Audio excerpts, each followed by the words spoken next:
You're listening to iCannabisRadio.com.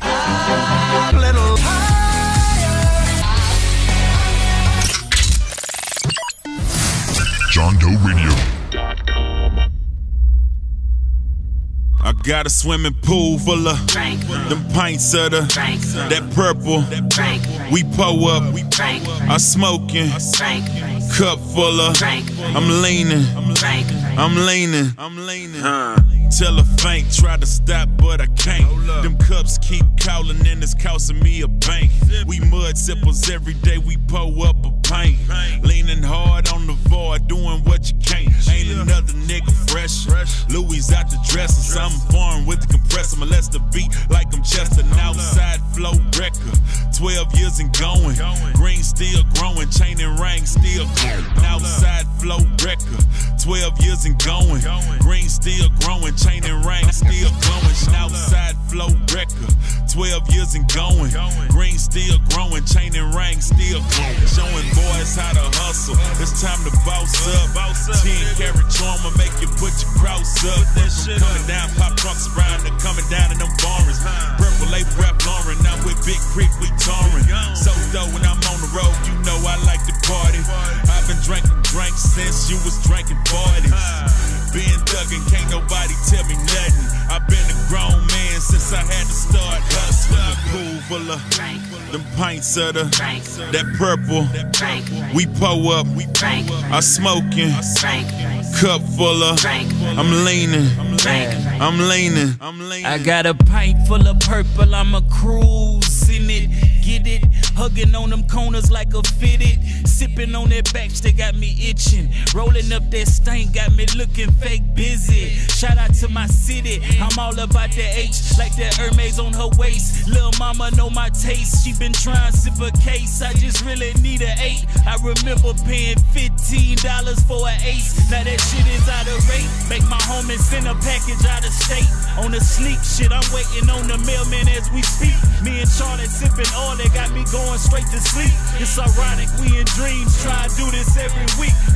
Lil' J with me, couple straight 50s, 20s on the bottom. We could clean a baby bottle in an hour, get you shouted. I bet she being outed. I'm about to make a chillin' poet for me. What you doing? Pool full of them pints of that purple. We pull up, I smoking, cup full of. I'm leaning. Codeine connoisseur, cup muddy like a sewer. 20 ounce vanilla cream, mix it with a 4. I done muddied every single soda in the store. I've been drinking for 50 days straight like it's a tour. Sipping till I snore, wake up and sip some more. Straight to the medulla, I don't measure, I just pour. Doty in the cabinet and some swishers in the drawer. And my maid come tomorrow, you can ash it on the floor. I'll be leaning like a seesaw, throw like Clayton Kershaw. Smoking on that Brian cushion, I'm about as high as a treetop. Basquiat my Reebok, shrink to fit with a big knot. I got my kicks a month ago, you getting yours on restock. My Rolex don't tick-tock, my day just is Nick Edition. My AP is A1, yo ooh, I've got a diamond missing. Fuck the haters and fuck the system, all day on a hustle mission. My eyes low, impaired vision, and did I mention I'm sipping on that drink. Them pints of that purple. We pull up, I smoking, cup full of. I'm leaning. The human brain is made for thinking, not human experience. It's hardly a tinker toy or experimenting. It's not human with drugs.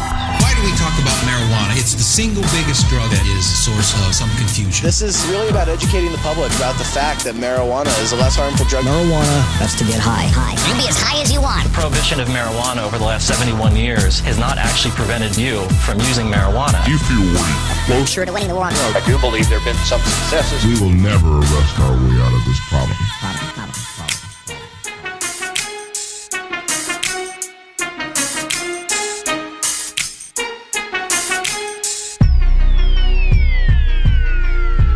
Welcome to the John Doe Radio Show. I am your host, John Doe. Thank you very much for hanging out with us today. It's a fantastic day. Hopefully for you, it is a fantastic day. I forgot my headphones. So if I look different, it's because I got headphones on. I don't know if you noticed. Oh, man, it's really weird with the headphones on, too, without having the in-ear headphones. By the way, Mike will be here in just a little while. He got caught up.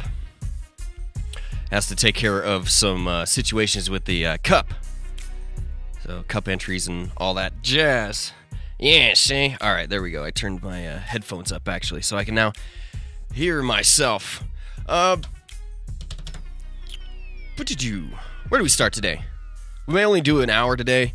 I'm not feeling the absolute greatest. I woke up with a pretty good migraine, and we're going to just battle through this next hour, 2 hours, however long. We'll see how long my head and my stomach will allow us to keep things in here. So, but that's all the complaining that we'll do, hopefully. Today in news, I do have a few things that are of big interest. Namely, I do have some comments that I'd like to go over that I found this morning, printed inside the Daily Doobie, which is a Colorado cannabis newspaper, and Keith Stroop says some pretty... Keith Stroop with Normal, the founder of Normal, says some pretty ridiculous remarks about being under the influence of cannabis and driving. I actually can't believe that this was said by him. I mean, I can believe it. Not that I'm trying to completely rip at Normal or anything, but the comments that were made are just absolutely mind-numbingly out of disrespect. That's probably where I'll stop right there. But we'll let you judge for yourself what you think of these comments. I've heard myself testimony regarding this subject by a state toxicologist here in Colorado, and we'll get to that here in a minute. Just stick around for that. 420 coming up very quickly. Next week's going to be absolutely insane. It'll be crazy. I don't know if you can tell I'm excited. This is one of the main reasons why I came into the show today, because I knew I would feel better as soon as I started the show and then hang out with you guys. I just felt good. Oh, I feel good. See, positive energy works. It's a fantastic thing. Where the hell was I at? If I do get lost today too, though, you know exactly why. Also, High Times released to its vendors and to the people that are going to be setting up booths. At least some people got this letter. I printed it. You can go to johndoeradio.com and read this story that I wrote last night, or you can stick around here for a few minutes and then I'll go ahead and read it to you then. But they laid out some rules for dabbing. Ah, yes, there's now rules at the Cannabis Cup for people that are going to be dabbed out. So we'll get to that too. What other news do we have today? All right. We got marijuana dispensaries may have to quality test in Massachusetts. This is becoming a bigger and bigger story all over, not just in Massachusetts, but I think here in Colorado they may follow suit with quality testing. Colorado's recreational marijuana industry taking shape. Stories abound about Colorado's awesomeness. Lawmakers consider more restrictions on medical marijuana. Wait. That's not the one I was talking about. Okay, this is the one I was talking about. Seattle Times letter to the editor. Robert Sharp, policy analyst for Common Sense for Drug Policy out of Virginia. Let's go ahead and get to this real quick too. Because this is... I mean, I don't want to just completely stomp all over this guy or Washington's program. But this is a letter that was sent to the editor. Not the best letter in the world, but it does have a point, and it does express concern for the head of the pot consultation group, Mark Kleiman. Washington State may want to consider hiring a pot consultant other than UCLA's Mark Kleiman. His expertise is suspect, and I'm not referring to his long-held opposition to marijuana legalization either. Consider his claim that, I mean, that's as deep as that kind of goes, and this rest of this, I don't really know. I mean, besides just having, regulation that would skyrocket pot. The way this guy explains it is not very key to that, though. Hold on. Let's just read it. Consider his claim that untaxed medical marijuana poses a threat to recreational tax revenue because the current medical price of $10 per gram is a very hard number to hit. Would you pay $1,150 for a tomato? That's what an average tomato would cost at $10 per gram. These days of basement marijuana growing under artificial lights are ending. Now that marijuana is legal in Washington, legitimate farms can produce it by the ton at a fraction of the cost, pre-tax at least. There is no reason marijuana should cost more by weight than cucumbers, corn, or squash. By all means, tax it, but if Washington State follows Kleinman's lead and retail marijuana ends up costing over $10 a gram, drug cartels will sell it for less and remain in business. I mean, I don't think that's necessarily just Mark Kleinman or the pot consultation group's issue, but regulation surely is going to affect the price of cannabis. So, anyway, other news. In California, 2 people unconscious after explosion, marijuana found inside home. Sounds like they didn't name a cause in here. Still investigating the cause, but sounds like maybe this is possibly one of those hash making situations. Darwin working his magic there. Zalabim! Not funny, but stupidity is not funny, we know that.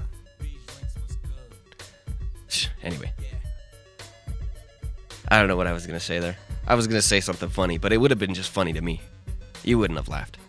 Mayor Michael Hancock wants marijuana moratorium, ban on pot clubs, and public consumption in Denver. Ban on public consumption. Get to that. Fed's marijuana fishing expedition called off in Mendocino County. And maybe we'll find out what I think about this celebrity, athlete, politician, religious leader, big, massive group urging Obama to end drug reform. Something that was really, really shocking yesterday that I read as part of this story, and I'm not sure if it was the story that I read that quoted it, or a story like this story and has statistics pertaining to it. But yesterday I saw a statistic. Man, my hand touched marijuana. And, damn, the camera's not going to go. You see right there? It itches so bad. Proof that I break out. See? I'm allergic to weed. If you could see it, there's little dots all up in there. I stuck my hand in the bag, and the bag is just, I've had this, see, I mean, this is horrible. Don't ever use plastic for your greens. I just don't want to lug around a big jar on the light rail. And that was a whole nother adventure this morning, the light rail. I will get into that. Anyway, where was I at? Oh yeah, the shocking statistic. 1 in 9 African American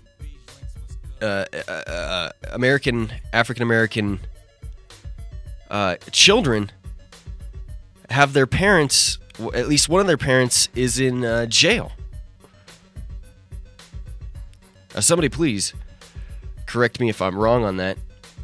But that's the statistic that I saw last night, and then the next, it's like 1 in 28 for the next group above that.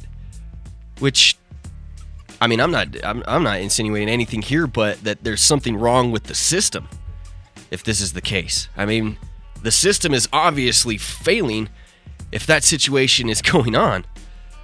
I mean, it seriously sent me through the roof. I couldn't believe it. I mean, I had known that the numbers were pretty ridiculous like that, but Wow. By the way, what's up to everybody in the chat room? I just flipped on the chat room here. CannabisRadio.com is where you can go to hang out with us Monday through Friday, 11 to 1. CannabisRadio.com. Chat with the good folks in the chat room. Oh, yeah. Did somebody win the week pass or the pair of tickets to Carnival? I think somebody might have won. Let me double check on this because I'm pretty sure I got a message from Bike. Oh, yep. SK. ESK? Sweet. So he did win. All right, on Facebook, we gave away 2 pairs of week passes to the Carnival, April 15th through 21st, world's first 21 and up cannabis-themed carnival celebrating Colorado culture, games, rides, foods, freak show, live performances from some fantastic artists, DJs, bands, 3354 Larimer Street in Denver. That's where Hood Lab is. Fantastic time. Friday has sold out. There are no more pre-sale tickets for Friday, which is the 420 Extravaganza put on by Incredible. That's going to be some awesomeness. So if you want tickets, Carnival.nightout.com. Carnival.nightout.com. I thought I was going to forget the web address there. It's not written down on that piece of paper. I should probably write it down in the folder right now. No, I won't do that. I'll wait. So if you would like to go, each day is $10. That's it. And I'm telling you right now, obviously 419 is sold out. 420 is going to be sold out. There's no freaking way. I would say 418. I would honestly, I would not count on being able to walk up and get into this event at Carnival unless you're getting there early. I mean, you can always try, but you're chancing it. For $50 for a full week of entertainment to come in and out, and this is Hood Lab. I mean, there's really not, besides if you're going maybe Club 64, but this, I mean, Hood Lab is just like a chill, relaxed, kick back, hang out with your friends, toke. Just, it's one of the coolest places that we have here in Colorado for stoners to be able to go and hang out. So it's gonna blow up. It's gonna be a huge place here in the very, very near future. If you don't already call it a huge popular place. So make sure that you try and get those tickets. And I'm not just trying to sell tickets for them. I'm telling you, look, check this out. When we threw the JDR party a couple years ago, when the normal the normal conference was here, I mean, there was like no pre-sales for that. And then all of a sudden, boom. That night, everybody was like, what yo, we don't want to go here, we don't want to do this. Like, where's everybody going to hang out? And just word of mouth, this place was packed. Hood Lab was packed. Oh, the old Hood Lab on Santa Fe. And this one's a little bit bigger. And in downtown area. So come out and hang out. Have fun. So we'll get those tickets to Dude SQ. I don't know how to say SK? That's more like it. SK? So the number was 73. And I didn't pick it. Mike didn't pick it. The internet picked it. So congratulations. Next week we may have Cannabis Cup tickets for you. I'm not promising, but we are working on having two passes to the Cannabis Cup for both days, I'm pretty sure. Don't quote me on any of this, but that's what we're working on for you. And if it happens, I would imagine that there's going to be a massive rush to get it. And I already know how it's going to be randomly picked again, but I already know how we're going to do it again. It's not going to be pick your numbers. Probably just be like, share this status, because that seems to work out. I think the 710 Cup is giving away a pass to Carnival tonight at 7:10. So that's another place where you can go. If you just share their status that says win a Carnival, that's all you got to do, and they'll randomly possibly pick you. All right, thanks to our sponsors also. We could not do this without our sponsors. Y'all rock. Warren Edson, Edson Maton and Mats. Go to warrenedson.com if you need criminal defense, medical marijuana business consultation, whatever. If you need him, I would get him. One of the best lawyers here in Colorado. Yesterday, quoted in Westward, we may cover that actually, because Warren couldn't be in today. I asked him to come in and or if he was busy, and I think he's got some meetings today. Pretty booked up, so I don't think we'll get to talk to him. But I may search here if I get time the Westward article. I got this handy dandy whiteboard over here where I can write my ideas on so I don't forget them. So I know that's probably something I'll forget, so hold on. It's a great idea. Take notes while I talk on this marijuana smoke. That's not where it goes. Just be quiet, Tim. Okay, also big thanks to Element 420. The Tange oil coming. Or I shouldn't say oil. I should say Tange extract because it's CO2 awesomeness. 82 South Federal Boulevard. That's going to be here probably at the end of the month. I'm trying to squeeze a little some from him, so I may have something at the Cup. But that just may. I've not talked to him. I'm just assuming. Wishful thinking. Wishful thinking. So. Tange, buds, and possible CO2 extract available at Element 420 here at the end of the month. They have a ton of strains for you to get a hold of, and this CO2 extract is just fantastic. I love it. And a few people yesterday, actually, Adam and a few other friends. Adam out there with handmadeapparel.biz, which, by the way, if you need shirts or any gear done, handmadeapparel.biz. And Adam, they were telling me about awesomeness, that they would like to try the CO2. So we've reached out and we've piqued your interest because everybody's like, man, CO2 sucks. CO2 extract is horrible. And we're like, you haven't tried this. And it is pretty amazing how awesome it is. I love the cleanliness of the high. By the way, big thanks to Cannabis. Massive thanks to Cannabis. Otherwise, I don't think I'd even be close to as focused as I am right now. Earl. I actually have Earl from Derek and Pink House. So not bad at all. A mix of Earl. Pretty good. And you can go to elementfour20.com. Elementfour20.com. This is the first time I've done the show this round without having anybody here. It's crazy. Crazy. I wonder if Bike's listening right now.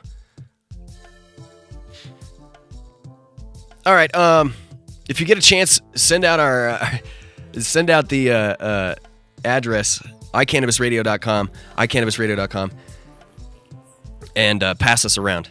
Puff, puff, pass. Also, Compassionate Pain Management, CompassionatePM.com. Check out those guys. CompassionatePM.com. All right, that's going to do it for our sponsors. All right, I don't think I can take this damn beat.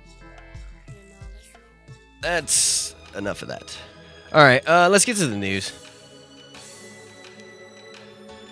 Thank you guys for chilling with us there in the chat room.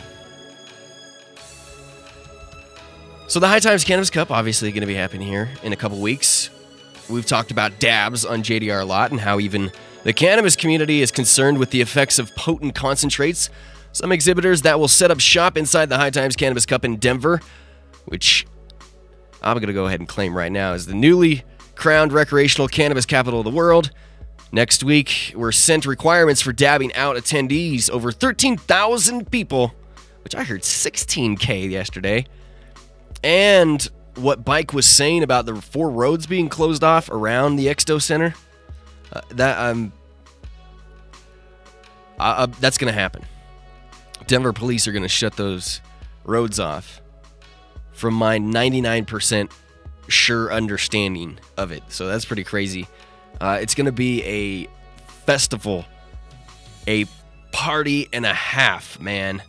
So hopefully everything goes well and the police stay chill, which generally Denver police have been pretty chill about the rally downtown and other situations that we've had cannabis involved in. The only time that they're ever horrible, the Denver police, in my dealings with them, is if you really truly piss them off. If there's multiple police, one police, one-on-one, not so bad sometimes. But if you piss off the Denver police, expect to die. And that's not even a joke. They have no problem with beating the shiatsu out of you and getting away with it. So, maybe try and follow their orders a little bit. I guess that's the whole thing with it. They instill the fear. And then people like me are like, oh, God.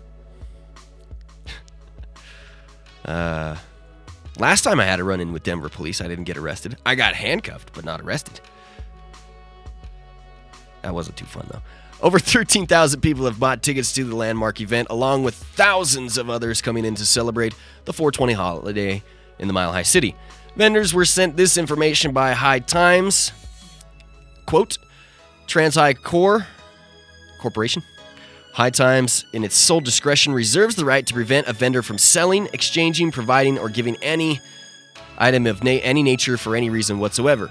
If marijuana concentrates or dabs are provided to an exhibitor, the exhibitor must provide rubber mats, a chair, water, and an assistant that escorts the attendee to the designated seat where the product is to be administered. Exhibitor must closely observe the partaker immediately after use. Assistant must ask attendee if they have ever consumed a concentrate before. If attendee has not, assistant must inform attendee how to safely consume the product.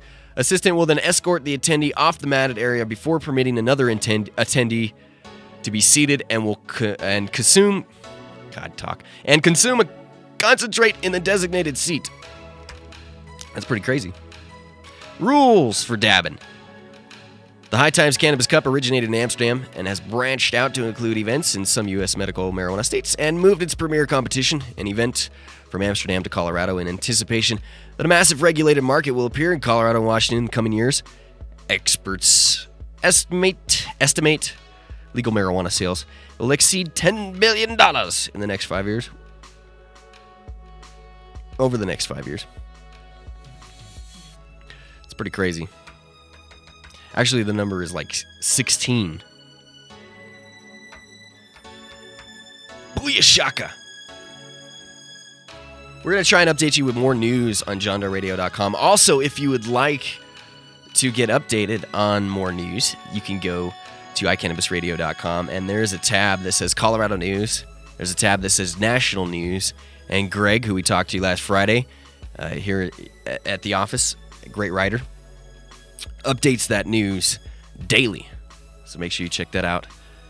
And you can stay updated with that. All right. Let's get to this situation with Keith Stroop. This, in the Daily Doobie, concerning as heck, man. And I just don't get this. Why this is even said. And I quote, this is Keith Stroop, the founder of NORML. The biggest difference between the laws in Colorado and Washington is that Washington State has a 5 nanogram DUIC clause. 5 nanograms is not a bad place to put the assumption. If you have 5 nanograms of THC in your system, you're probably inhibited and you shouldn't drive. The problem is, they just have to prove you have that much in your system, not that you're impaired.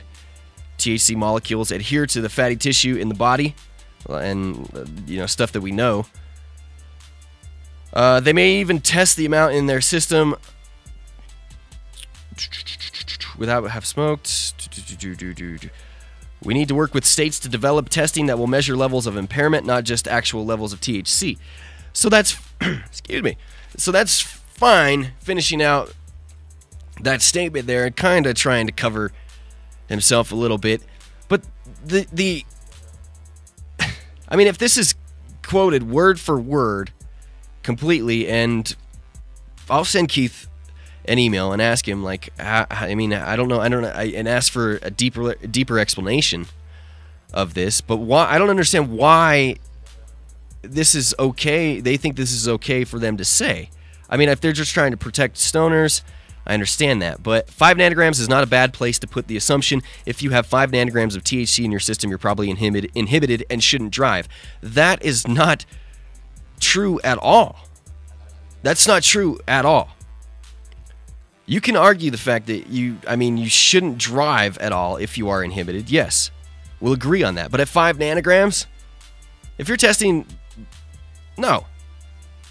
State toxicologists have testified here in Colorado. These state toxicologists, she testified that people who had admitted to smoking right before they got into accidents and then were tested immediately for impairment tested positive at 23 to 25 nanogram levels.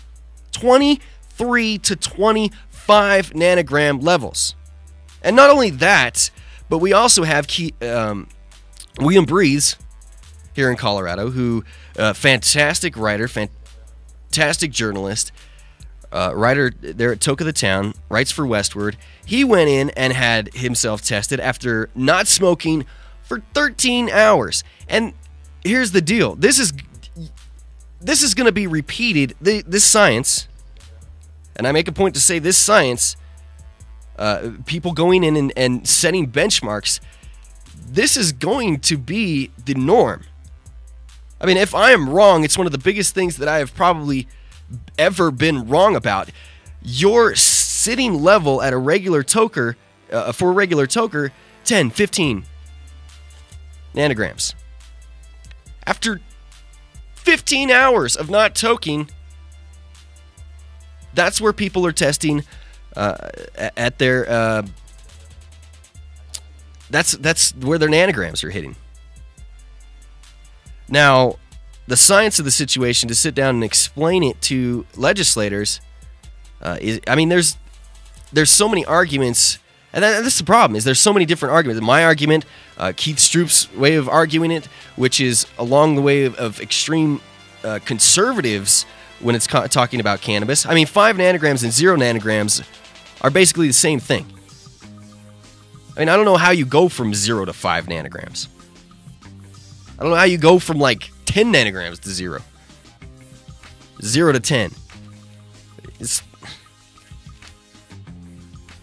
I would definitely like to hear an explanation of why they feel this is needed to be said.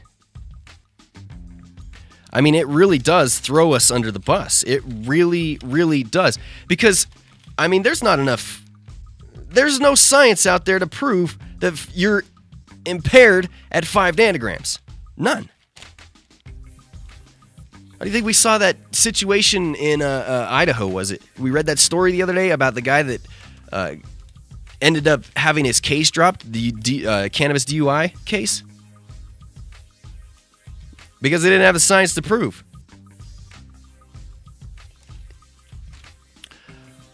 Anyway. Right. Also, make sure you guys check out gotvape.com. Use the promo code JDOE10, and you can get yourself 10% off of their order, which helps us out here at the John Doe Radio Show. Helps us get our name out. Helps us build rapport with companies. And 420. I was looking at the number here. Gotvape.com is a great place to get your stuff at. And hopefully here soon, we'll have some sort of vape pen here for the studio. All right. Proposed state rules for medical use of marijuana, which regulators will debate Wednesday, would make Massachusetts one of the few states that require marijuana dispensaries to test their products for contaminants such as heavy metals and pesticides. But specialists say it is easier to mandate testing than to do it reliably. then count on them, I guess. Few credible labs will test marijuana products for potency or contaminants for fear of losing federal government contracts because medical marijuana is not sanctioned by federal law, say researchers who study the medical marijuana industry. That means testing will probably be left up to the dispensaries. There are obviously groups out there, and they're stating here, few credible labs. So I don't know if they don't include, the labs that are currently testing right now as part of that credible situation. No need not to. I mean, why not go with them? Help them build this system of credibility. Help them build this system of how things are the standards. If you're going to talk about marijuana as a medicine, you need to think about how you produce it and ensure its safety for patients, said Rosalie Pecula, a senior economist and co-director of the Drug Policy Research Center at Rand Corporation. She received a National Institute of Health grant 2 years ago to study marijuana laws, and said her research has found few states that mandate testing. Well, how much money did she get? A big grant to research that few states require? I mean, that's not hard to find out. Anyway, I'm sure that's not all she did. Americans for Safe Access, a nonprofit that advocates for research and medical use of marijuana, will be submitting written comments suggesting a system of state-licensed independent labs that would test marijuana, but that would not be at risk of federal sanctions because they would not test narcotics or other federally regulated drugs. We would absolutely like to see third-party testing, said Jill Lemereau, the organization's program director. It's more reliable. Massachusetts became the 18th state to adopt a medical marijuana law after voters approved a ballot referendum last November, and that measure required the Department of Public Health to issue regulations to implement the law.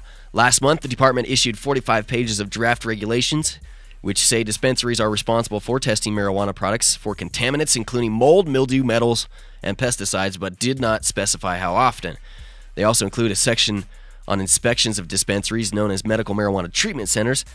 The rules state that inspections may be conducted at any time without prior notice and stipulate that all areas of the center and all records are subject to such inspection, but inspections would not be mandatory under the proposed rules. Weird. The section is similar in wording to Massachusetts rules regarding oversight of pharmacies, an issue that has sparked heightened state scrutiny after a deadly fungal meningitis outbreak last year was tracked to drugs produced at a Massachusetts specialty pharmacy. Wow. While regulators have long had the authority to inspect pharmacies at any time without prior notice under state rules, they seldom did, instead opting to review pharmacies only when they opened, expanded, or drew complaints. It was only under contamination at New England Compounding Center in Framingham was linked to dozens of meningitis deaths that hundreds of illnesses last fall that Governor Governor Deval Patrick ordered annual surprise inspections of similar pharmacies. That ruling has not been since codified in state law or regulations for pharmacies. Asked about inspections of dispensaries, Dr. Lauren Smith, interim state health commissioner, declined through a spokesman to be interviewed. What? If you work for the state and you're denying interviews, oh man, that just don't look good. I hate that. I always hated that. I'd have to call up. There's a hair there.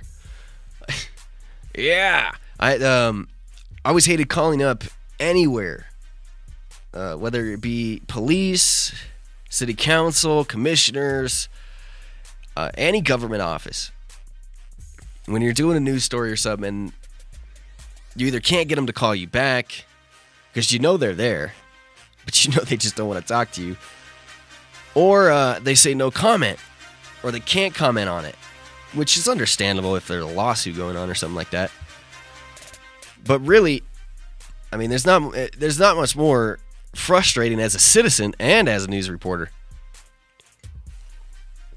You work for the people.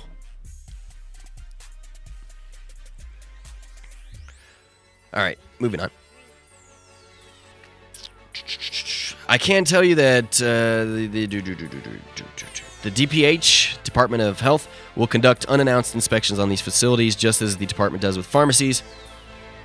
Rules on inspections in other states vary widely, and mandatory testing of products has received little attention elsewhere. California, which is the first state to adopt marijuana legislation in 1996, does not require testing and has very little state oversight. Most recognized, 1996. Officials at the Wellness Connection had assured Maine inspectors they were not using pesticides during its most recent annual inspection, but after state officials received calls from concerned employees, the state sent inspectors back to the company's Auburn cultivation site last month, which we've talked about this before.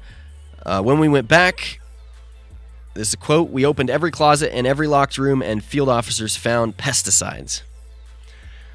She said Maine prohibits pesticide use because research is lacking about health effects. This is not like putting pesticides in your homegrown tomatoes because you can't wash marijuana. We still can't say that when you ignite it, heat it, and inhale it, it's not causing duress to someone in end-stage illness. State records show inspectors found 9 pesticides and more than 20 other violations, including bags of marijuana in varying stages of processing that included labels indicating mold or bugs. When employees were asked about the intentions of the contents of everything, they reported that they would be required to package for sale what they could, and that the remainder would be disposed. So they were trying to sell the mold and bugs that they knew? I don't know, this is a long story and some things are not very clear. Wellness Connection, which owns dispensaries in 4 communities and 2 cultivation sites, recently agreed to correct the problems.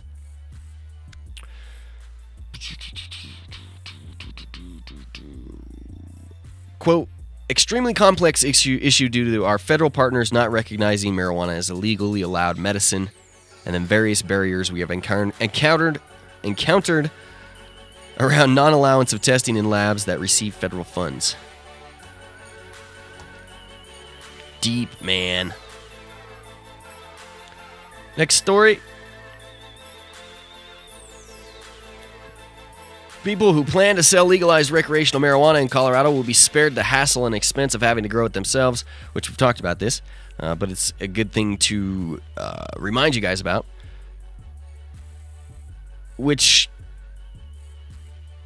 this is just a suggestion, by the way. I want to make sure that we repeat that. Lawmakers have less than a month to introduce and vote on a wide-ranging bill that addresses everything from labeling standards for marijuana-infused products to tax rates. They've relied heavily on the recommendations of a special task force that has been studying marijuana's myriad of issues since shortly after voters legalized the drug in November. But in opting not to require future retailers to grow most of the pot they sell, they've deviated from the task force's advice, which was to follow the model currently in place for medical marijuana. Under that system, dispensaries are required to be vertically integrated and must grow at least 70% of the pot they sell. This was originally meant as a way to track marijuana from seed to sale and ensure that the pot sold didn't come from the black market, but a withering state audit earlier this year found that medical marijuana regulators weren't properly monitoring the industry.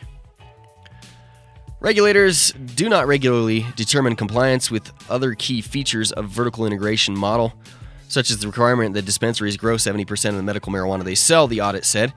Lawmakers have instead chose to set up a system more like that governing liquor, in which people in the industry can produce or sell.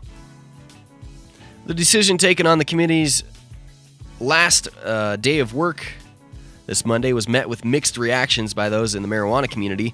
On one hand, existing medical marijuana businesses, which are by and large expected to convert recreational retail recreational establishments once the rules are decided, which is, I mean, we'll probably talk. No, we won't talk about that because it's Michael Hang, the Denver mayor, that's going to talk about that. Denver mayor and other people are wanting like 2-3 year moratoriums, and only dispensaries be given the ability to open shops first, because they already know the business. People are pretty trusting here in Colorado so far that dispensaries are going to do a good job at what they do. The whole the sky isn't falling issue, which is a big reason why they made this, I think, came to this decision. Because we've proven to have success here with medical marijuana in the way that it's been established. So they want to go ahead and, push that off onto, hopefully, the recreational success of cannabis. Successful recreational. Those who are opposed to vertical integration think a more flexible approach will encourage competition. Jessica LaRue, a marijuana activist, who we've had here on the John Doe Radio Show before. She owns Twirling Hippie Confections, probably the tastiest edibles here in Colorado. Tastiest, period. Cheesecakes and other stuff. Emailed lawmakers that the requirements for vertical integration means only that the well-funded current medical entities from the big city will be able to expand into new locations, according to the Denver Post. Because Warren's quoted in this. I love Warren. Such an awesome dude. First, though, the Twirling Hippie talking about the most well-funded current medical entities from the big city will be able to expand. That's because it's going to cost a lot of money to expand, a lot of money to grow, overhead. I mean, it would have been a hassle and a half for everybody to be vertically integrated, and why force that business model onto businesses? I mean, it's absolutely goes against everything that we know as Americans to be free business.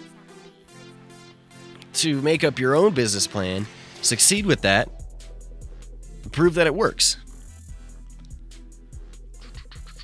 That was also part of that Westward article that I was going to read, so maybe we'll get to it, maybe we won't. Pretty much covered most of the things that were in the Westward article, though. But and we'll quote Warren Edson here, too, which basically the whole story that I was talking about was Michael Roberts calling up Warren Edson and talking to him about vertical integration. It's an unnecessary, quote, pain in the ass, attorney Warren Edson told the Westward newspaper. Medical marijuana is one of the few industries, if not the only industry, where retailers are forced to own their whole line of production, Warren said. It's a huge pain in the ass to run a business like that, and to force that model into retail is ludicrous, particularly given that Colorado voted to regulate marijuana like alcohol, and alcohol is just the opposite. The committee also tackled the thorny issue of taxing marijuana. The amendment passed by voters in November requires the first $40 million raised in an excise tax to be spent on schools. We've talked about that, but Coloradans are required to vote on all new taxes. Lawmakers are in the delicate position of needing an excise tax for education and a sales tax high enough to pay for enforcing regulations, but not so high that legal pot would be significantly more expensive than black market pot. They've proposed 15% excise tax and a new 15% sales tax on top of various other local taxes. In some communities, the Associated Press reports that recreational marijuana could be taxed at a nearly 40% rate. Coloradans expected to vote on the taxes in November.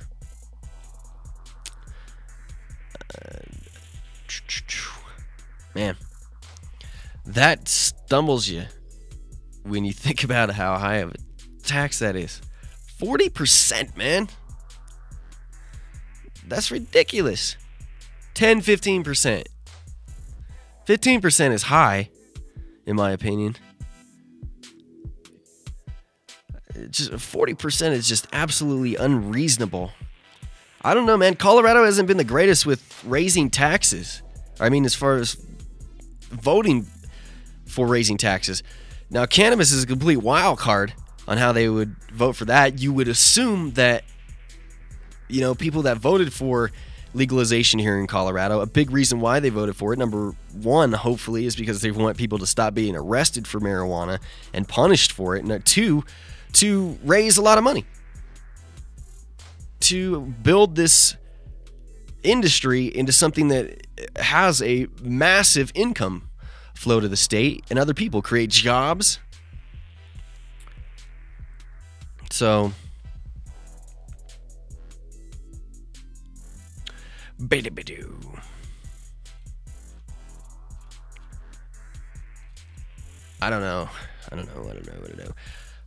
Cannabis prices are going to skyrocket here at the beginning of the year. Just absolutely go through the roof because supply is going to be low.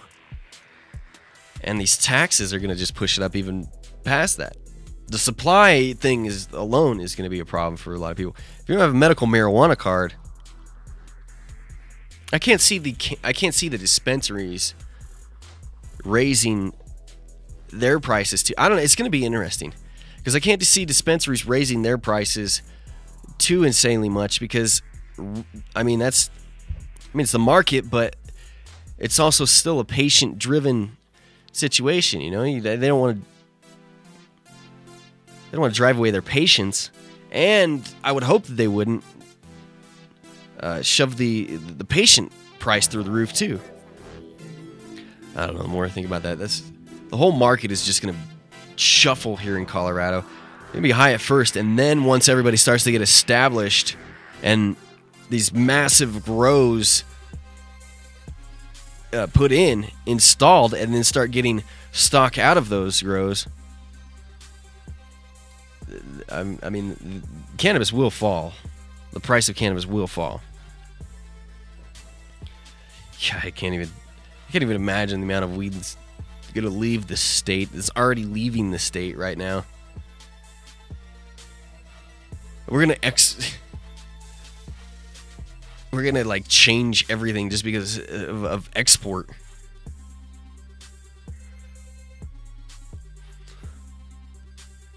Everybody's going to be like toking Colorado weed now because it's going to be the new cool thing. Which is not necessarily the best thing in the world. I don't want to piss everybody off. All right. Denver Mayor Michael Hancock, a vocal critic of marijuana legalization in Colorado, advised Denver City Council on Monday to ban marijuana clubs in the city as well as create a 2-year moratorium on new pot business licenses. Hancock pushed for a slow approach to how the city should implement Amendment 64, which made marijuana for recreational use legal for adults 21 and over last November. The Denver mayor, who has a father, grandparent, and a grandparent, articulated his general opposition to marijuana and said that he believes the moratorium on business licenses, which would translate into only existing medical marijuana businesses being able to apply for recreational marijuana sales licenses for 2 years under his proposal, would allow the city to set up a rigorous set of standards to protect neighborhoods, the Denver Post reports. Robert Corey, a leading marijuana attorney and counsel for one of the first private cannabis smoking clubs to emerge in Denver, called Club 64, had strong words for Mayor Hancock on both the call for a ban on pot clubs and the 2-year moratorium. Rob Corey says Club 64 and our members were surprised that a mayor of a major city could make this serious suggestion in a free country to prohibit groups of citizens from gathering together to associate and conduct activities that are legal under Colorado law. If somehow the city can prohibit the exercise of the constitutional right of association, then these private clubs will simply move to the last place the government cannot touch them, private homes, a neighborhood near you where children live, untaxed, unregulated. I wouldn't have put the where children live there if I was Rob. But I understand what he's saying. Just maybe not the best. Maybe not the best example there. Because I know what you're saying, that people people are going to freak out. Oh, there's all these marijuana parties going on around me. My kids are here. But I don't even think our side should not even mention anything like that. Because it's not even an issue. Uptight people issue is what it is. Jesus. I just thought of that commercial, the anti-drug commercial, that these guys are in the drive-thru getting some food, and then the little girl on the bicycle is going across, and then the car pulls out and hits them. So weed may not kill you, but you may kill somebody else on weed. I just thought of that ridiculous commercial. Or the talking dog one. We haven't talked about ONDCP commercials here yet this go around on the JDR. I may have to go to the ONDCP YouTube page. We may have to jam out some anti-marijuana ads. Can you imagine the ads that are going to happen in Colorado? Oh my goodness, the amount of money that they're going to waste. Jesus criminy. I just thought of that too. That's what we're going to have to deal with. All these crazy anti-marijuana groups starting up here in Colorado. Luckily, Colorado has a pretty good track record of squashing out special interest type situations. Pretty independent damn state. On Hancock's call for moratorium, Corey added, as far as the 2-year moratorium on any progress, that will mean that Denver and its marijuana businesses will instantly go from setting the pace in Colorado to last place, while the rest of the state drives forward into the future in a Porsche and implements the regulated retail model with new blood and new competition. Denver will be stuck with the old medical model, the same tired old players driving a failed Soviet-style Trabant that nobody really wants, but for which you still need to be on a government waiting list. Wow, Rob went off there. Although his administration generally supports the recommendation of the Marijuana Task Force, if this meeting would have happened 5 months ago, Hancock says he would have recommended Denver to opt out of legal marijuana entirely, but was convinced otherwise by staff to take a more moderate approach to marijuana. Because you would have been... What's a good proper word to use here?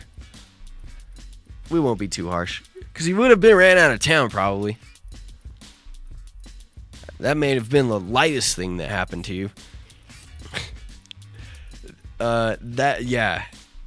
Opting out of legal marijuana sales would never fly in Denver. Never. I mean, you could go to any other place in Colorado. Well, not any other place. Netherlands. That'd be a surprise there. But there's... I mean... Denver's got to be like top 5 places that you're not going to ban retail sales. I mean, it's just not going to happen. The people will override you. The city council would never hear the end of it until it was changed back.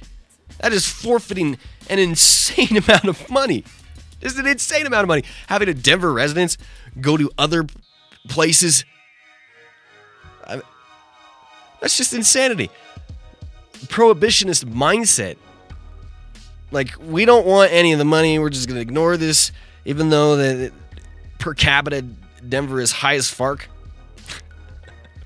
Per capita of everybody else. Per capita of every other city in... I'm using the wrong words here. In elevation.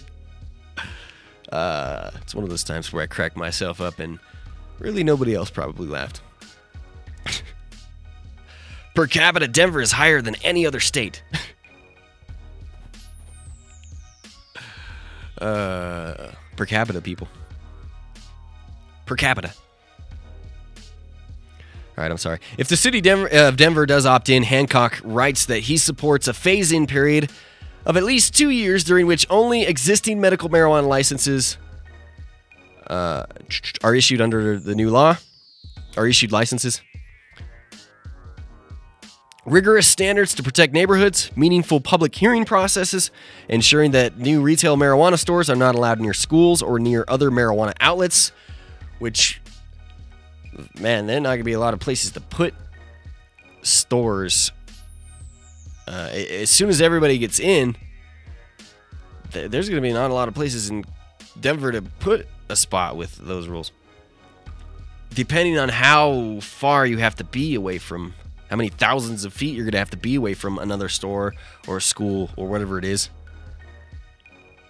Hancock concluded his statement with mostly dour-toned remarks about the implementation of Amendment 64 in his letter, highlighting issues of substance abuse and the potential of Denver's children to use marijuana.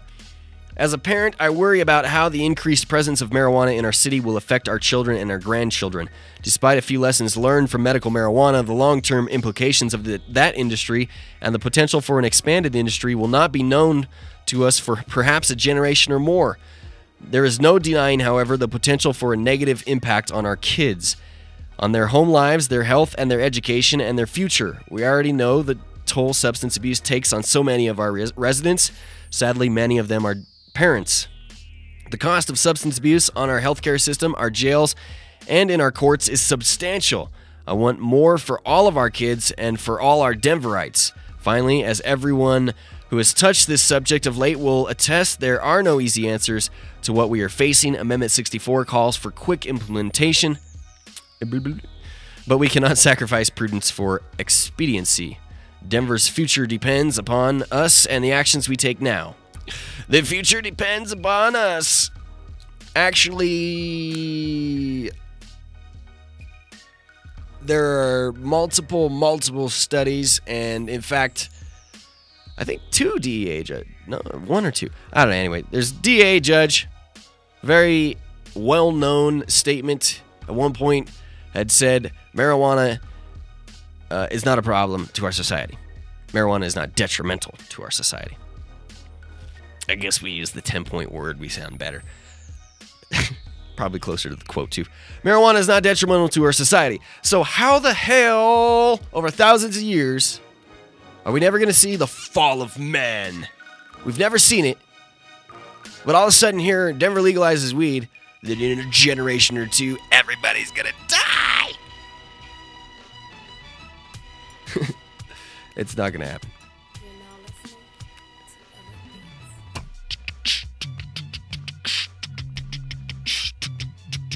Anybody who says that Denver is not already the weed capital... Whoa, sorry, I threw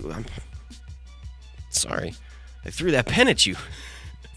People watching at cannabisradio.com just jumped back from their seat because I was shaking a pen here and launched it at the camera. Okay, where was I going? All right, yeah. Oh, yeah, Denver being the capital of cannabis. We can go ahead and claim that because after this next week, barring any just crazy riot shutdown, the only way that'll happen is if the police just act like total asshats. Because there's going to be a lot of people here. A lot of people downtown. It'll be solidified after this week. Trust me. Anybody and everybody that comes here is going to believe and be like, I'm moving to Denver. It's over. And this is going to happen possibly 2-3 times a year here. Okay, 420 may turn out to be the smaller celebration. Expect something to happen during harvest time in October. I mean, it's going to be huge because I'm hearing multiple events being formed around that time, and not to even mention the 710 Cup, which is going to be one of the biggest events in the entire nation happening here in Colorado. What's up?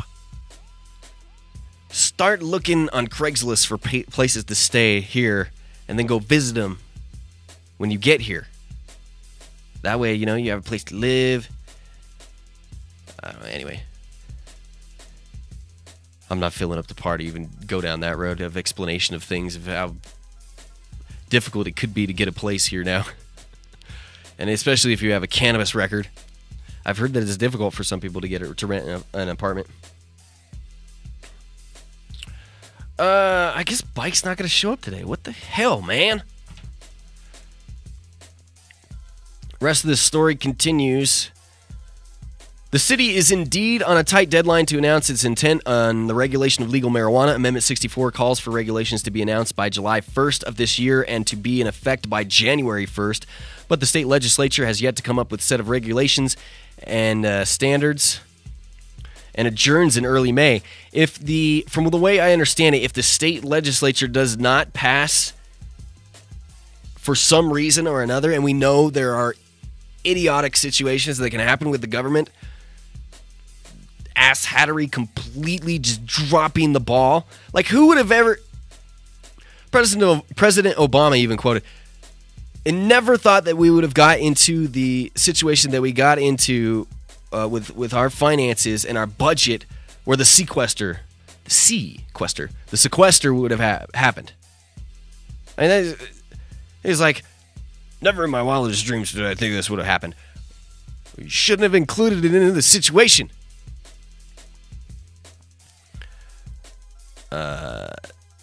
Wait.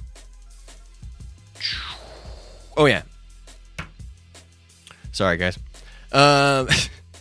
Trying to make sure that I don't lose my place here. The if it doesn't get implemented, any bill that is, then I'm almost positive that the law states, and this is what I was told, that the law states that locals would be able to make up their rules. And then it would just take a ton of money for the state to come in and override those rules. They would eventually do it. I mean, the state is eventually going to regulate marijuana, whether it happens this go-round or in the future. But if they miss it this time, can you imagine places like Breckenridge, Aspen, Netherland, Denver, making up, completely having their own rules for cannabis? 100% their own rules. We would have everything from the Wild Wild West situation that we had here a couple years ago. Just crazy, over-the-top awesomeness, and then people would outright ban it and try to even be like, you can't even bring your weed across our imaginary border. Stay out. Which wouldn't fly, but can you, that's, I hope, I hope that happens. I don't hope that happens, because that would set us back a little bit. Other states would be like, no, that's not how we're doing it, and then just stop paying attention. So it is imperative for both sides that we have good legislation put in place here coming up. And hopefully the vertical integration issue doesn't come back. I hear there's lobbying efforts, though. Okay, here's another thing I'm pissed off about, too. And yes, Medical Marijuana Industry Group, this is bullshit. The Medical Marijuana Industry Group is putting heavy lobbying into trying to get vertical integration passed here in Colorado, which is insane. Why do you want vertical integration? Here's why they want vertical integration. Because they don't want... They're trying to protect massive companies, or trying to protect us from having massive companies come in, cigarette companies, beer companies come in and produce everything and then sell it to stores and or through their own situation. You know what I'm saying? God, I didn't explain that well at all. I explained it the opposite of what I meant. Big companies coming in, bastardizing the industry, and shoving everybody out. I think that's their number one concern. Either way, none of these concerns, protectionism is what I was quoted, or what somebody was quoted as saying. Sorry, I jumbled that up a little bit. I didn't explain that very well. But the Medical Marijuana Industry Group trying to get this situation back. The reason why I don't think any American should agree with this, is because it goes against and we talked about it before earlier in the show, it goes against every business practice that it goes against the freedom of having business run the way that you want it to be ran. Your business model, which is everything about a business. People should be able to have licenses to open up grows. People should be able to have independent licenses to be extract artists. Open a company on that. To have edibles. I mean, the edible situation here in Colorado, here's the deal. The edible and butane hash extraction, anything other, we should just say anything other than water extract, those two things, it's amazing that they're even as far as they have gotten here in Colorado, because it's hard to find a commercial kitchen, an insane pain in the ass. Ask anybody that's involved in the industry that didn't just fall into something. Crazy pain to have a situation where you're in a commercial kitchen. The other part about it is that you have to have a edible license to be able to make BHO, to be able to do any type of extract besides water hash. Water hash all you have to have is a grow license, and you could do it at the grow. Not the same with other extracts. So those situations, if you let those two parts of our industry expand and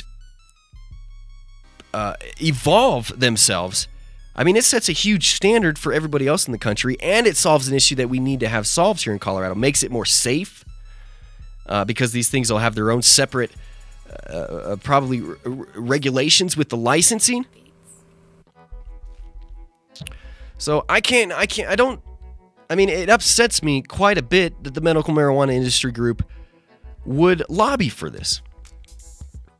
I mean, there's so many business owners. It's like the number one thing that business owners can all agree on that I've heard that ticks them off is this idea of vertical integration. How it's just, they don't like it. Even I think it was I don't want to say senator. Even during the hearing on Monday, when they passed the hybrid model of vertical integration, which is you don't have to be vertically integrated, or passed it on to the legislature to talk about,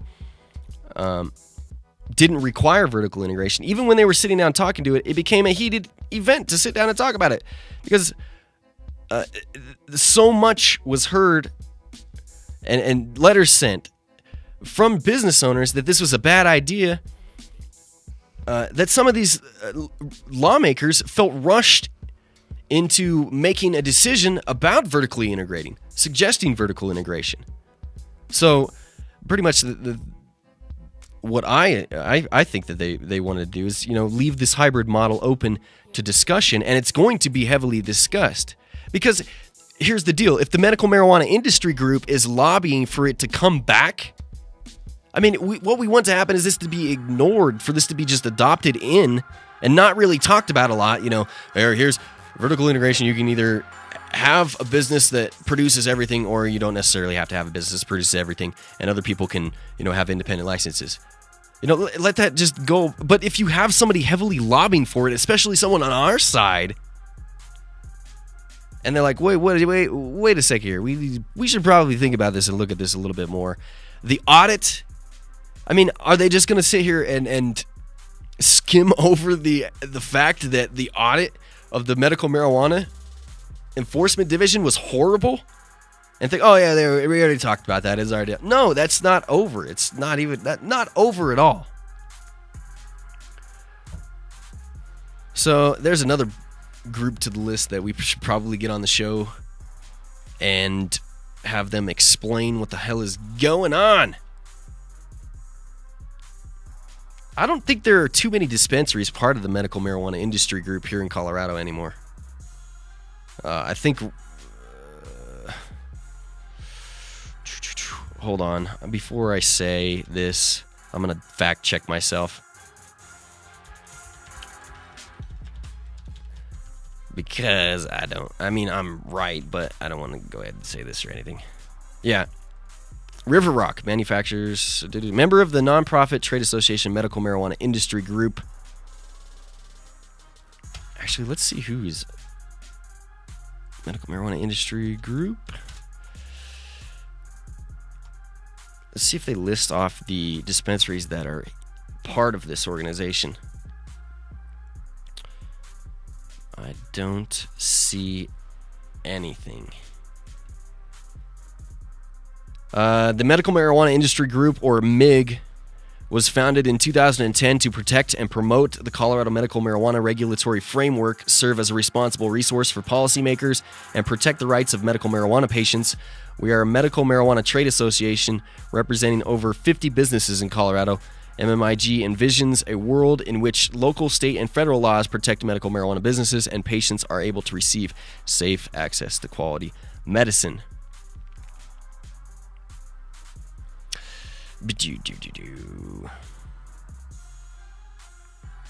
So that's kind of frustrating. And a few more news stories here, and then I think we're going to call it a day for today. I'm definitely running out of steam today. Not feeling feeling the greatest. I don't want to get sick for later and then not be able to hang out with y'all tomorrow. Take care of myself here. Tomorrow we should have a guest, I hope. I hope that we have a guest. We've sent out a few emails. The problem I'm having right now is that everybody's so busy right now. Everybody's like, can we do it after 420? So next week will be pretty crazy busy. We should have a full week next week. But this week is very interesting now. This time of year, it's a vacation time for a lot of people. We have to get a hold of people that are outside of the industry. Marijuana dispensaries, we already talked about that one.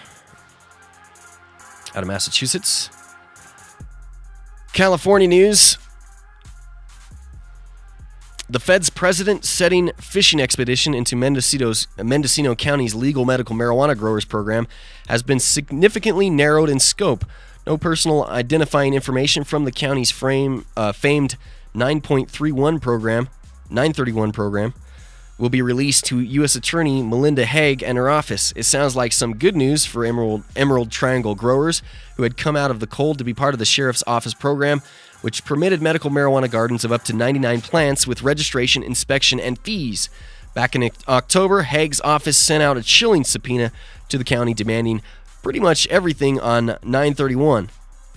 Names and locations of pot gardeners, county bank records, any and all legal correspondence, etc. The grand jury subpoena stepped all over medical record privacy laws and the attorney-client privilege, lawyers in the case noted. Instead of rolling over on its growers, the county stood tall in December, retaining a San Francisco lawyer to fight the subpoena.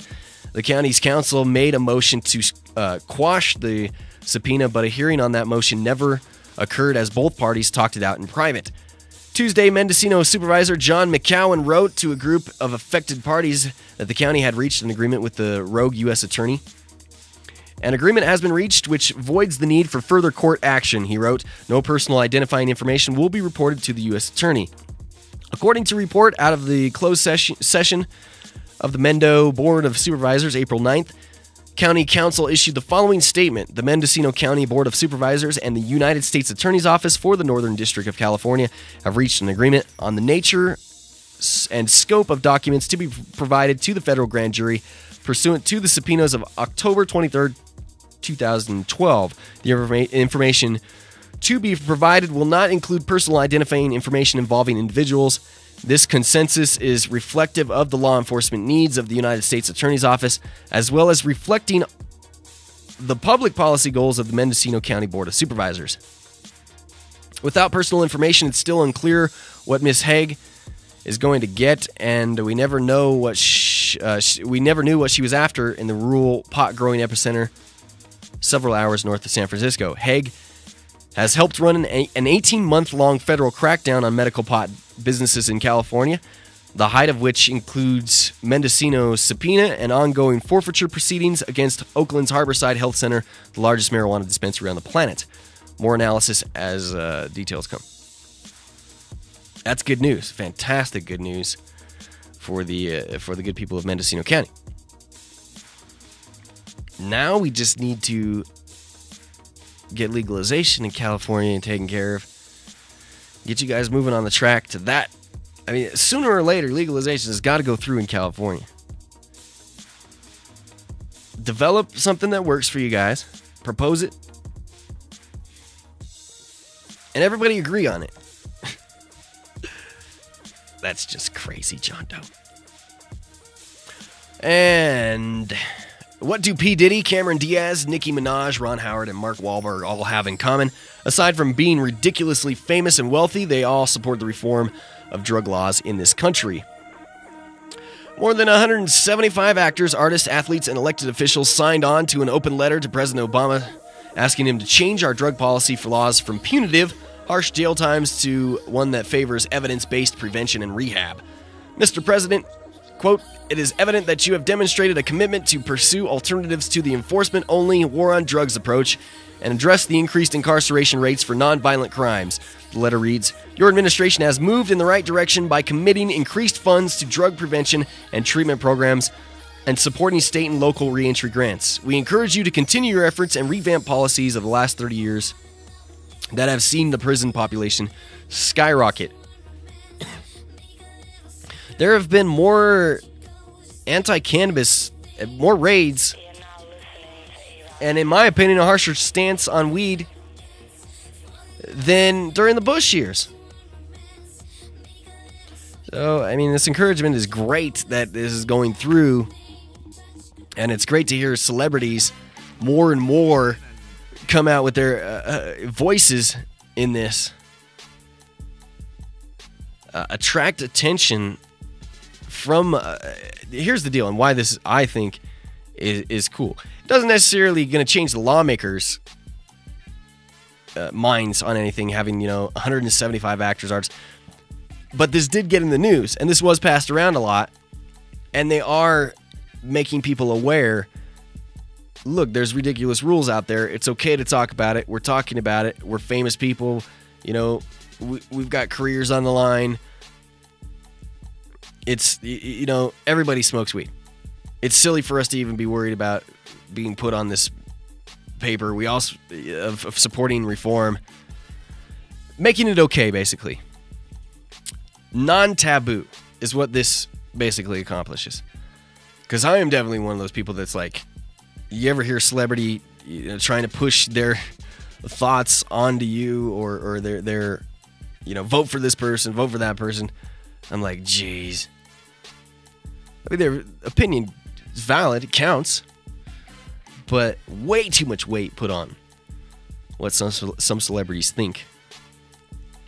The letter recommends extending the Fair Sentencing Act, supporting the Youth Promise Act, and allowing judges to set aside mandatory minimum sentences on a case-by-case basis. Other high-profile celebs who signed on include former drug addict Russell Brand, Lil Wayne, comedian Chris Rock, Mike Tyson, and Mad Men star John Hamm. Not Ganja John Hamm. I can't wait to smoke with Ganja John. I hope you're doing good, buddy. We'll see you in a week or so. The letter is intended to be respectful and appeal to the Obama administration, asking that we develop productive pathways to supporting families that have been harmed by the war on drugs. Watkins said in a Drug Policy Alliance press release, countless numbers of children have been waiting decades for their parents to come home, and America is made safer if we break the cycle of mass incarceration. Time is of the essence, for with each passing year that we allow injustice to prevail, our nation loses another piece of its soul. We must carefully examine the impact of the war on drugs and the millions of living, breathing Americans who have been affected. It is quite simply the right thing to do. This story is available, and you can read the letter at tokeofthetown.com, written by the man himself, William Breathes.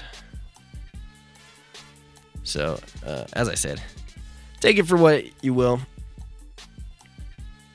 Whatever works. All right, do I have anything else to get to here? Appreciate you guys for being patient today. There was some pretty important news to get to, so hold me to it. I'm gonna try and get send off an email to Keith Stroop and try and get a quote from him explaining this 5 nanogram is not a bad place to put the assumption. If you have 5 nanograms of THC in your system, you're probably inhibited and shouldn't drive. I understand that you shouldn't drive while inhibited at all, but 5 nanograms does not prove that you are inhibited.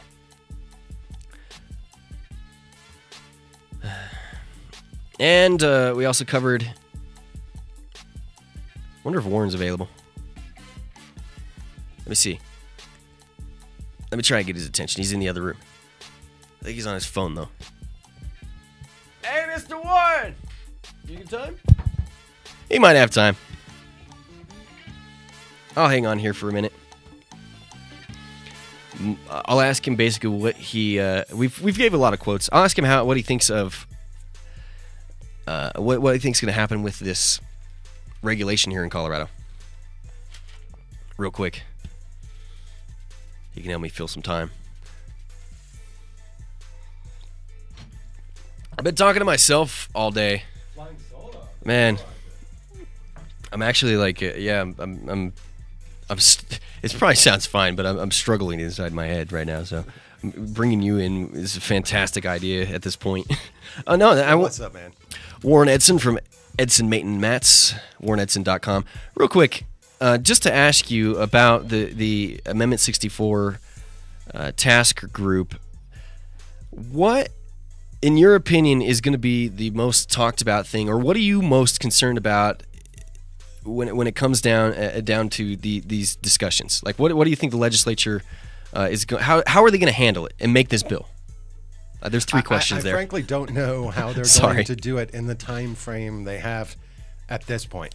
If I'm guessing, they're probably going to slap together some kind of basic regulatory framework, and then allow the Department of Revenue to fill in the dirty details. So, I guess I got my thoughts straight here. And I think when the fight we saw at the last minute the other day could potentially be evidence of that, because everything that was recommended got turned on its head. Yeah. On the last minute.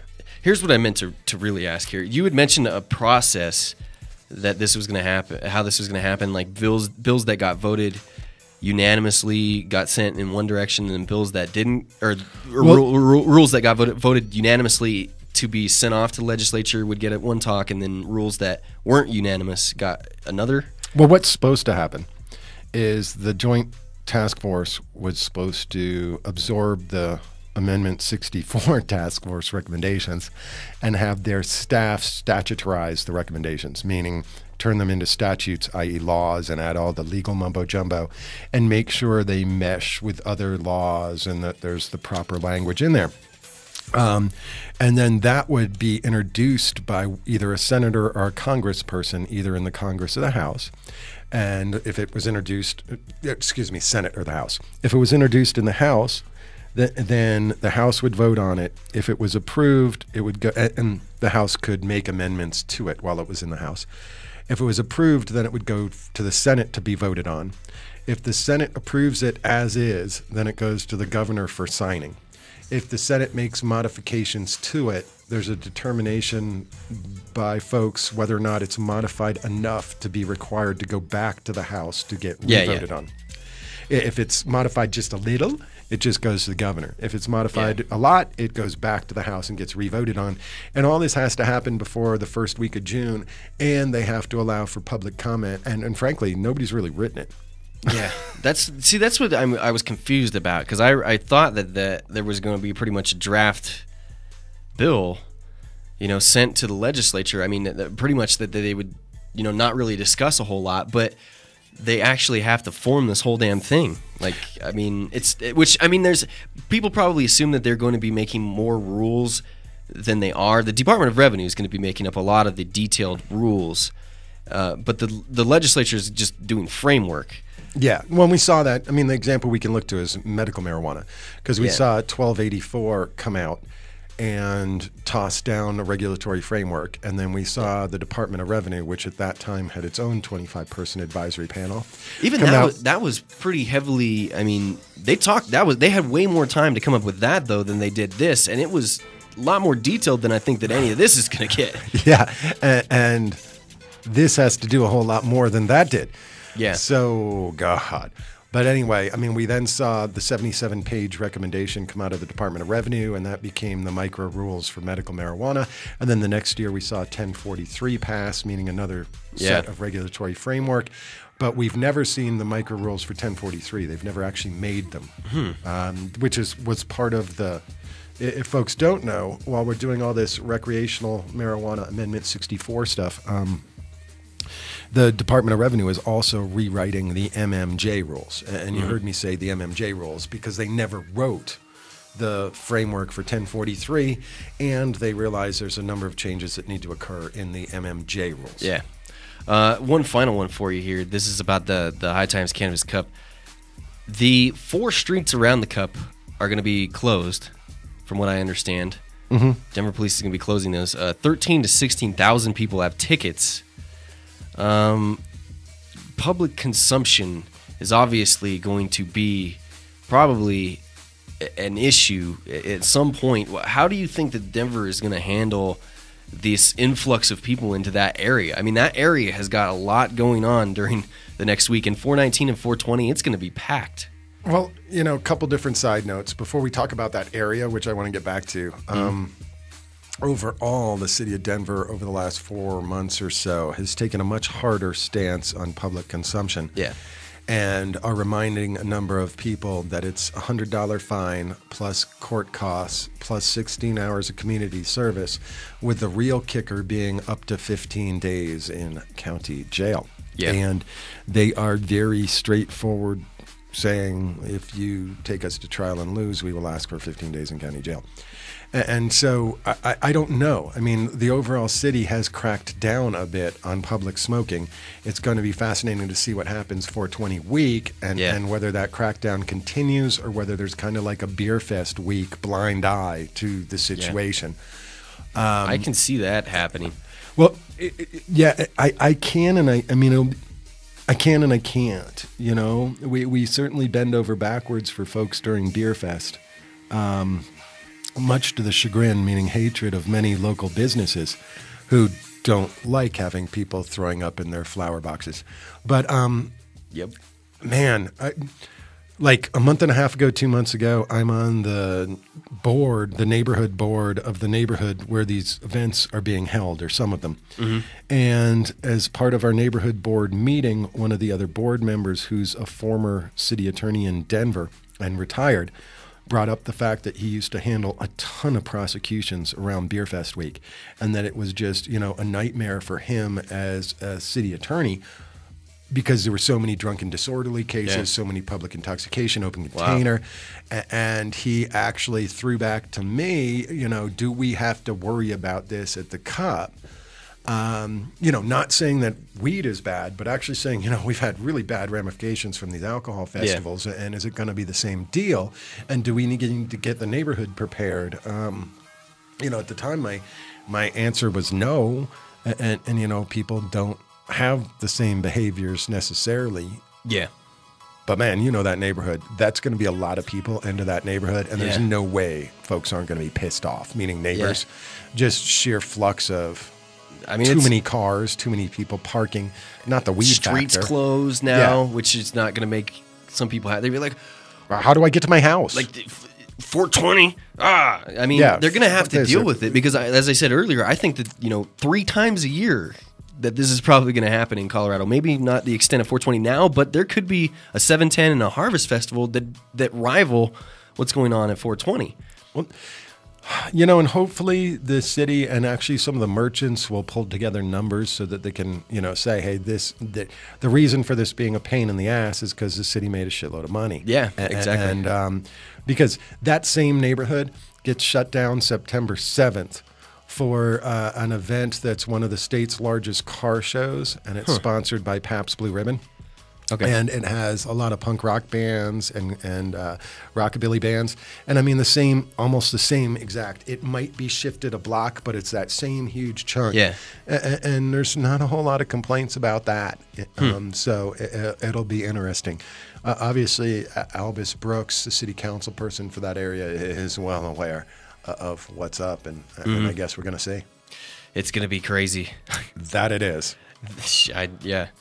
When I heard that the streets are going to be closed, I was like, man, that may or may not be good. Man, I hope everybody has a whole lot of fun, enjoys the city, spends some money, and doesn't do dumbass shit.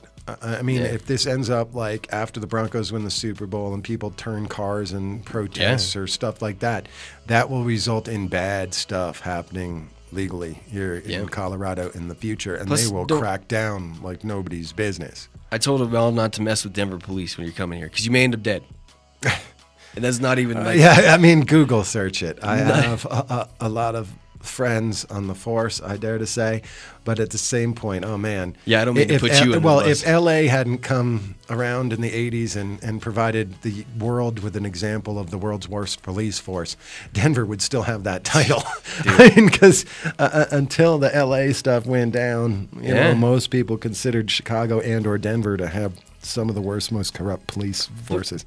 I've had pretty good run-ins. I mean, I've had decent experience with police. You obviously, being a lawyer, have 10 times more experience and knowledge about what goes on in the police department and how they react to situations than I do. So, but I mean, only lately have I really been like, Denver police, because usually you have to try really hard to get their attention. That's particularly if it's weed. That's been my experience with Denver police. Why I say that it's not that big of a deal. Because other police, they'll come looking for you. You know, really, Denver police don't pay attention to you a lot unless you really invite them in. But we're going to see, because there's going to be a lot of folks out and about and a lot Tourists. of events. And, you know, I think we talked about it previously, but when we have holiday weekends, particularly 4th of July, we hear the police have a whole Heat is On campaign to combat DUI. And I'm actually waiting for some variation of that theme to come out around 420 weekend, you know? And don't doubt that they will do that, because, I mean, they've put up there's been billboards put up before of, you know, the pill bottle and then the marijuana bottle side by side, you know, and drug driving, I think is what it was. So cool. All right, I think I'm gonna cut the show here like 20 minutes short. Oh, that happens one of those days. Yeah. I actually put it on I put on a great I acted very well today. Well, good. and you know, for entertainment purposes, I urge your listeners go to the Denver City Council website and check out Monday afternoons, 3 o'clock, Amendment 64 meeting, and watch that sucker, because it's like a bad Saturday Night Live episode. The thing is hysterical with the misstatements, bumbling. I mean, check it out. And even though the mayor called everything MMDs, the mayor kept calling MMCs, medical marijuana centers, MMDs. He also shows how in touch he is. Well, that and okay, I know it's a political ploy, but it was so dumb. I mean, okay, we know the feds don't like marijuana businesses at all, and they particularly don't like them within 1,000 feet of a school. And a whole lot of businesses in Colorado found that out and got nice letters, and everybody had to move or go out of business. And so, I'm pretty sure everybody would be smart enough not to set up their recreational retail store within 1,000 feet of a school. Yeah. But of the 13 minutes the mayor spoke, I bet 7 minutes were about the children, and making sure these places are 1,000 feet from a school. And that's what I mentioned. There may not be enough room to fit everything we need. Well, I mean, we already know that. We know the city's pretty much full already, given the 1,000-foot barriers, but the fact that he acts like somebody's going to drop one of these suckers across the street from a school is just asinine. Yeah. It could happen. I mean, there's. The city would have to approve. Yeah, they would. And the city would not approve it. That's not to say that somebody wouldn't try, though. It never surprises me, the idiocy of people. It doesn't. But yeah, I mean, I was just shocked that was his emphasis. But of course, it's our mayor. Yeah, I'm not a big fan of our mayor. I didn't vote for our mayor. Now, big props though to Councilman Paul Lopez, though, because you did mention that he flipped his opinion, sort of, at least. Normally grumpy about MMJ, a lot of complaints about it taking over his neighborhood, but he went well out of his way this time to talk about how it's better than alcohol, and that. Now, granted, he kind of kicked us in the teeth in the end by saying, you know, the liquor stores have taken over my neighborhoods, and I've had to work hard to get some of them out of there. And so I don't want that to happen in the MJ world. But, you know, that comment was preceded by, it sounded like Mason talking. You know, nice. Alcohol's, you know, marijuana is safer than alcohol. He even mentioned that you can die from alcohol. Yeah. He didn't say you couldn't die from weed, but the fact that he didn't follow up. Was common enough. That's awesome. And he's he's always been one of those people that when I've talked to him or when I've heard him talk, you can't really talk to him about this issue because he's been against it. Yeah. So much. So that was really strange when you brought that up. And our mayor was probably the worst as far as because when he was on the city council, I went to a lot of those city council meetings, and he left meetings all the time. He was never paying attention. I always saw him looking at his phone, and it shows because he doesn't even know how to talk about it, in my opinion. Yeah, I mean, it's shocking that we, as a city, arguably lead the world in medical marijuana in just terms of sales, production, number of stores. Per capita, yeah. Well, we definitely have more rules than anybody. There's that word again. I said per capita like 30 times earlier. So. Well, you know, we are way out there. We are more advanced than most. We have addressed this issue more than most. And our mayor doesn't even know what the hell they're called. For him to even bring up the idea that we don't want cannabis sales here, that he was going to recommend that retail sales not happen, and then his staff convinced him that, you know what, you probably shouldn't go know those there. guys who voted for you, you know those people that voted overwhelmingly for this regulate like alcohol thing, you might want to listen to them. Denver's a pretty big stronghold. Well, he got a little weird too, because he kind of sort of talked about that parental power that so many politicians think they have, because he actually talked about how sometimes we have to do what's best for our citizens. So like he knows better than 67% of Denver. And we really need to outlaw this stuff because it's just going to get to the children. I know. But multiple times have we passed. We've legalized it before the state legalized it in Denver. We passed I-100, lowest priority. I mean, how many like more 6 messages times we voted can for. The people send to the politicians? Stop. Yeah, exactly. Yeah. So hopefully this 420 like regulate like alcohol keeps coming up too, which is like, I didn't think they were going to stick to it as much as they did. But it's a point that's argued constantly about, well, the voters voted to have it regulated like alcohol because that's what was in Amendment 64. And I think sometimes we don't think about that. The way that the law is worded, I mean, that's the way that it's going to be. It's not just... Well, as the mayor was stomping around complaining about smoking clubs, one of the councilwomen brought up the fact that, hey, it says regulate like alcohol. Yeah. And we have bars.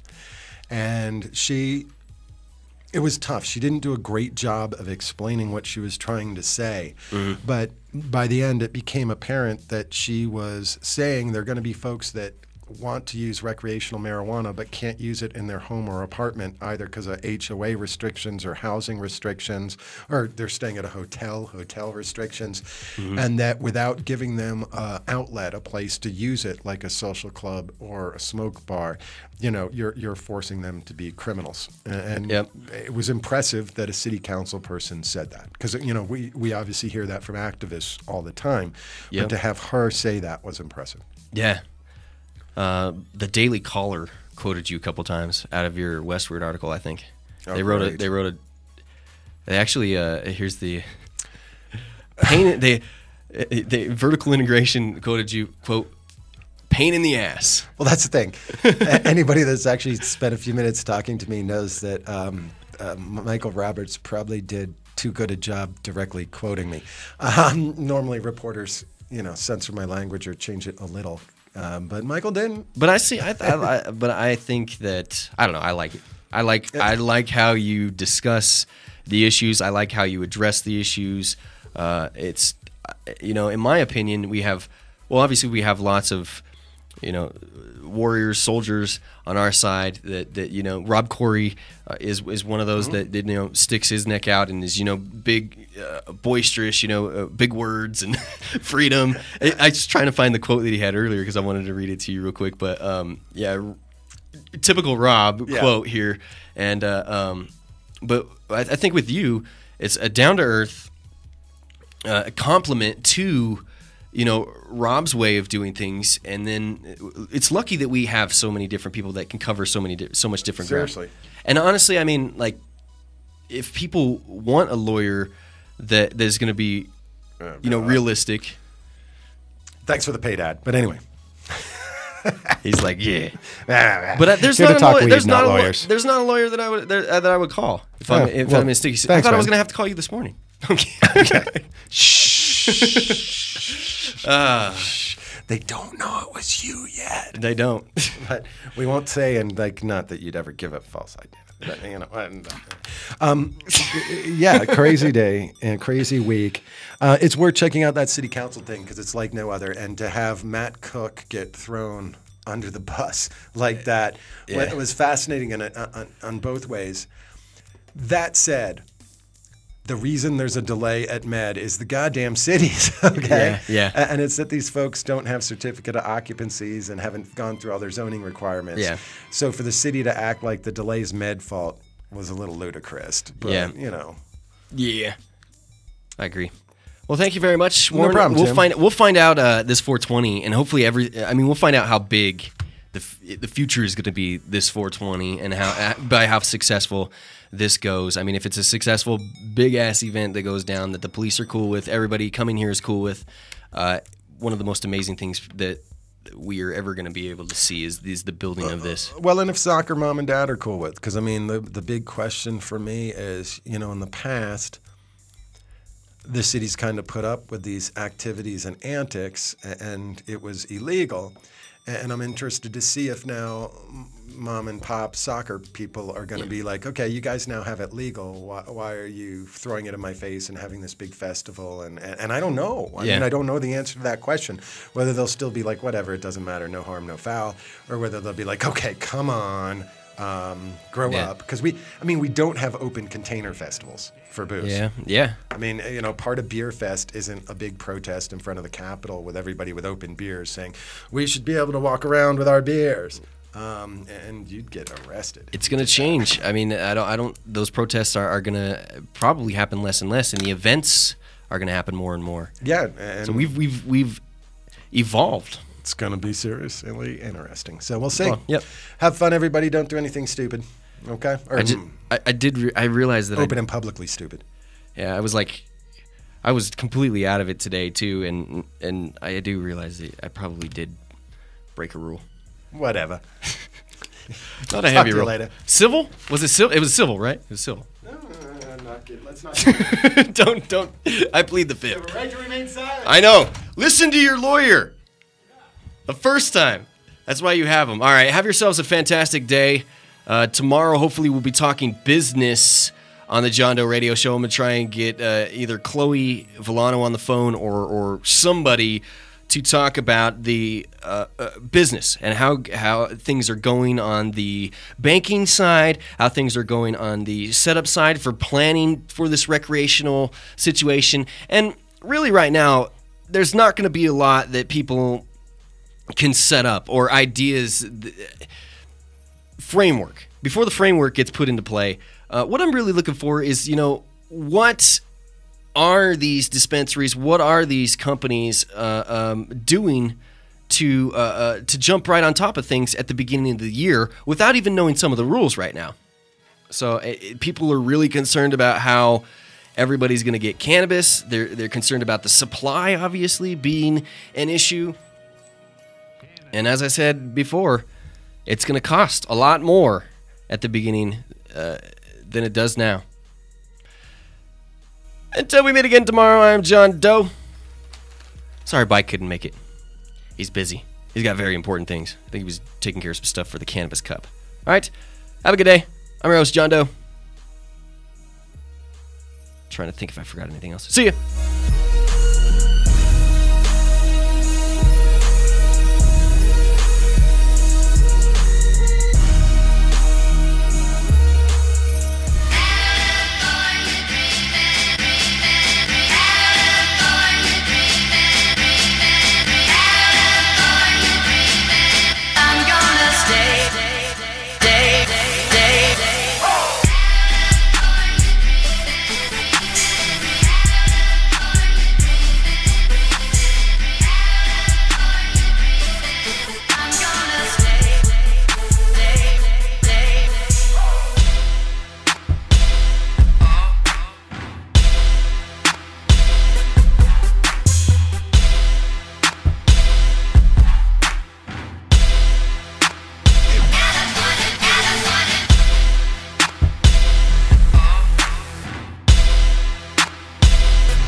responsible marijuana reform.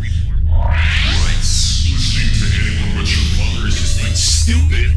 We accept no responsibility for your actions or misrepresentations, and we do not fully endorse the use of illegal drugs. You are ultimately responsible for yourself. Live.